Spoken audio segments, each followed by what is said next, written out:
perkenalkan, nama aku Mutiara Babil Zahra dari Fakultas Ilmu Kesehatan, Prodi Ilmu Keperawatan, Universitas Nasional, kelas A2 semester 3, NPM 19420 1516109. Di sini menjawab beberapa pertanyaan yang Bapak Novidian berikan untuk UAS Sistem Informasi Kesehatan. Pertama adalah serangan terhadap keamanan sistem informasi itu apa aja? Ada 4. Ada interruption, ada interception, ada modification, sama fabrication. Interruption itu adalah serangan yang terjadi di perangkat sistem untuk menjadi rusak dan tidak tersedia, tidak dapat digunakan. Biasanya sistem ini nih, contohnya ini biasanya menyerang DOS, yaitu Device of Service Attack. Nah, yang kedua ada interception, yaitu pihak yang tidak berwenang berhasil mengakses aset dan informasi. Aset atau informasi. Contohnya ini, serangan ini nih ada pada penyadapan, yaitu wiretapping.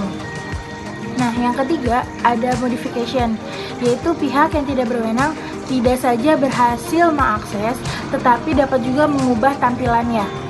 Contohnya itu seperti mengubah isi dari website dengan pesan-pesan yang merugikan pemilik website. Nah, yang terakhir ada fabrication, yaitu pihak yang tidak berwenang menyisipkan objek palsu ke dalam sistem. Contohnya itu adalah memasukkan pesan-pesan seperti email palsu ke dalam jaringan komputer. Lalu pertanyaan kedua yaitu beri penjelasan terkait data warehouse dan data mining. Data warehouse yaitu data yang digunakan sebagai gudang data dan menghasilkan aplikasi OLAP yang bermanfaat untuk data statistik dari rumah sakit serta untuk pihak eksekutif dalam menentukan keputusan berdasarkan data yang didapat dari rumah sakit. Terdapat 3 jenis dari data warehouse ini. Yang pertama ada data kunjungan pasien, yang kedua ada data diagnosa akhir, dan data tindakan. Ketiga data tersebut dapat digunakan untuk meningkatkan kualitas pelayanan di rumah sakit. Nah, yang kedua ada data mining, yaitu proses yang menggunakan teknik statistik, matematika, kecerdasan buatan, mechanic learning untuk mengekstraksi dan mengidentifikasi informasi yang bermanfaat dan pengetahuan yang terkait dari berbagai database besar. Data mining ini juga dapat dikatakan sebagai rangkaian proses perhitungan dan penalaran untuk menggali nilai lebih dari suatu informasi yang belum dapat diketahui secara manual dan dari suatu database. Nah, yang ketiga ini adalah sistem informasi eksekutif. Ini merupakan sistem yang memberikan informasi kepada para pimpinan. Bagaimana sih cara penerapannya? Sistem informasi eksekutif ini merupakan suatu sistem yang dirancang secara khusus bagi para eksekutif dan berisi tentang informasi perusahaan secara menyeluruh, baik informasi dari dalam maupun dari luar.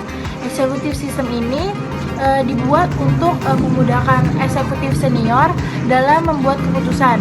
Terdapat beberapa komponen, yaitu pertama ada hardware. Hardware ini isinya seperti perangkat masuk data, terus UPS, terus file penyimpanan data, serta perangkat output. Nah, yang kedua ini ada software. Software ini perangkat lunak teks, terus ada database, ada grafis, sama ada keuangan. Nah, yang ketiga ada user interface, yang keempat ada telekomunikasi, dan yang terakhir ada aplikasi ACE. Salah satu contoh dari sistem informasi eksekutif ini yaitu semua data yang diberikan dengan pengeluaran dan penerimaan.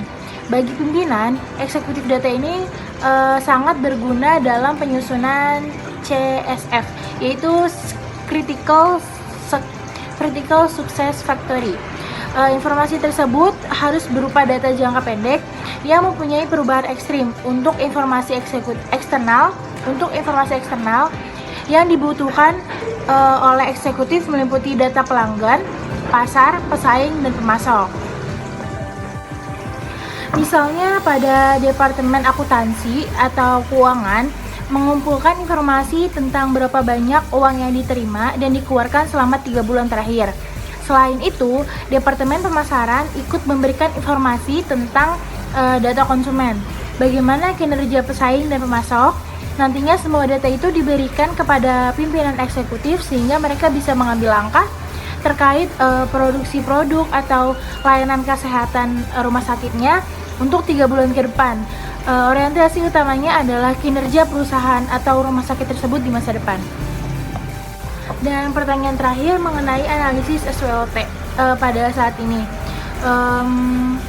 Untuk pada saat ini, pada saat pandemi saat ini, sistem informasi kesehatan ini sangat digunakan karena untuk sistem yang ada di rumah sakit ini untuk merekap data-data pasien. Jadi pasien tidak perlu daftar lagi ke rumah sakit.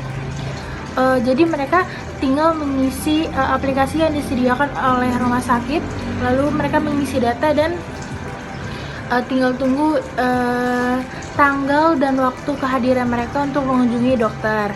Nah, di sini ada beberapa SWOT analisa yang terdapat di sistem informasi kesehatan.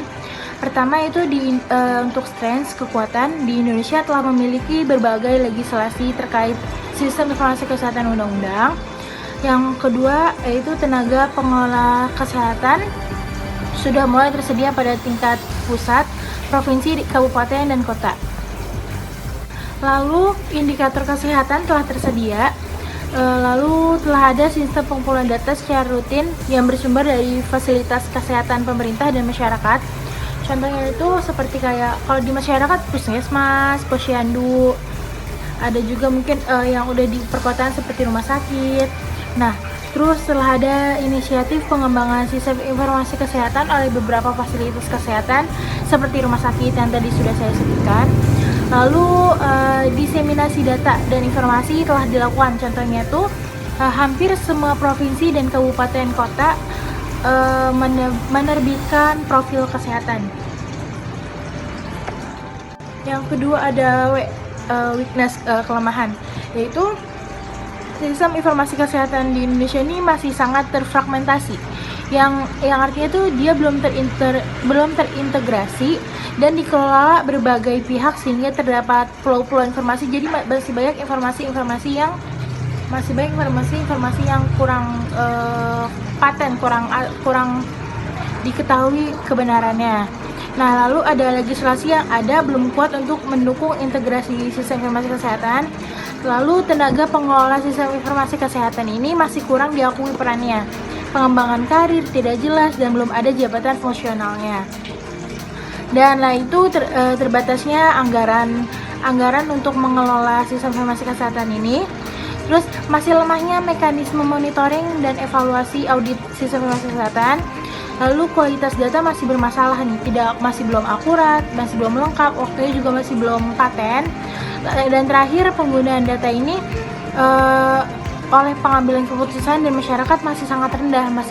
Jadi sistem informasi kesehatan ini masih kurang digunakan oleh masyarakat yang ada di Indonesia saat ini. Yang ketiga ada opportunity, yaitu peluang. Nah, kesadaran akan permasalahan kondisi fisik ini dapat meningkatkan pada semua pemangku kepentingan, terutama pada tingkat manajemen Kementerian Kesehatan. Kedua telah adanya peraturan perundang-undangan terkait informasi fisik. Ketiga terdapatnya kebijakan perampingan struktur dan pengkayaan fungsi memberikan peluang dalam pengembangan jabatan fungsional pengelolaan sistem informasi kesehatan. Lalu para donor menitik beratkan program pengembangan sistem informasi kesehatan. Registrasi vital telah dikembangkan oleh Kementerian Dalam Negeri dan telah mulai dengan proyek percobaan di beberapa provinsi. Lalu juga ada kebutuhan akan data berbasis bukti meningkatkan khususnya untuk anggaran perencanaan yang berbasis kinerja. Yaitu yang terakhir ada threat, yaitu ancaman, di mana dengan otonomi daerah terkadang pengembangan SIK ini tidak menjadi prioritas. Yang kedua, rotasi tenaga SIK ini di fasilitas kesehatan ini menyebabkan hambatan dalam pengelolaan SIK. Yang ketiga ada sebagai program kesehatan yang didanai donor oleh pemerintah. Sebelumnya menjadi pusat data dan informasi adalah pemangku kepentingannya. Jadi dia menitik beratkannya pada sistem informasi kesehatan ini.